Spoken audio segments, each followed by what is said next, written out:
โอ้ยโอ้ยโอ้ยโอ้ยเป็นอะไรน่ากลัวมองป้าไม่ยังนี่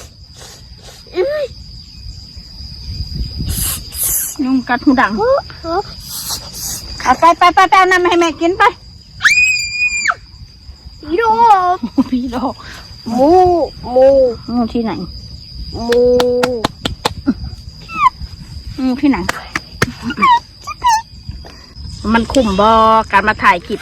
แลกยอดวิวแลกเอาเงินเหมือนถ้าจะบ่หาเงินบัดเวลาจะป่วยมาแล้วจะเสียเงินใส่ไปหาหมอขอสิถามเจ้าบัดถ้าว่ามันคุ้มบ่มันได้หาได้ซิปมันก็คุ้มเบิดใครก็บ่เห็ดยังเลยใครก็บ่มีคลิปเห็ดพี่น้องเอ้ยบ่มีคลิปเห็ดนะแฮงบ่ได้ยังเลยขอสิบอกไว้ให้มือทิ่มหายใจไปวันๆแฮงบ่มีประโยชน์แฮงเห็ดในตัวเองบ่มีคุณค่าคนเฮาน่ะคนเฮาเนี่ยเห็ดยังเพื่อยังนี่เพื่อทุกสิ่งทุกอย่างก็เพื่อเงินทั้งนั้นแหละเงินทั้งนั้นมันเห็ดที่เฮาอยู่ได้เด้อพี่น้องมันบ่มีเงินเนี่ยมันอยู่บ่ได้เงินนี่ขาดเงินมือหนึ่งนี่ป้าต้องข่อยเด้ออันนี้ใจอยากรู้จะขาดรถเป็นอันอยู่บ่ได้ถ้าข่อยบ่มีเงินนะต้องติดโตแล้วละเงินนะบ่ติดโตแล้วกับป้าตุ๊กจักสิไปหายืมพระจักสิไปขอไผแบบนี้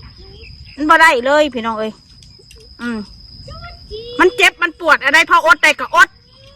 คนเฮานะห้ามเจ็บห้ามป่วยห้ามเป็นห้ามตายเขายังบอกเลยเด้ห้ามบัดทุกสิ่งทุกอย่าง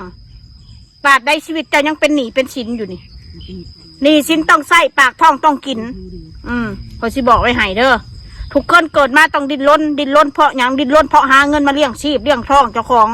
มันบ่ได้มีแต่เฮาเด้สมัยตะกี้ข่อยกระเบาเพชร2 คนอยู่ได้เด้บาทนี่ชีวิตหนึ่งเด้น้องมานาบาทนี่เขาก็เริ่มนับปื้อใหญ่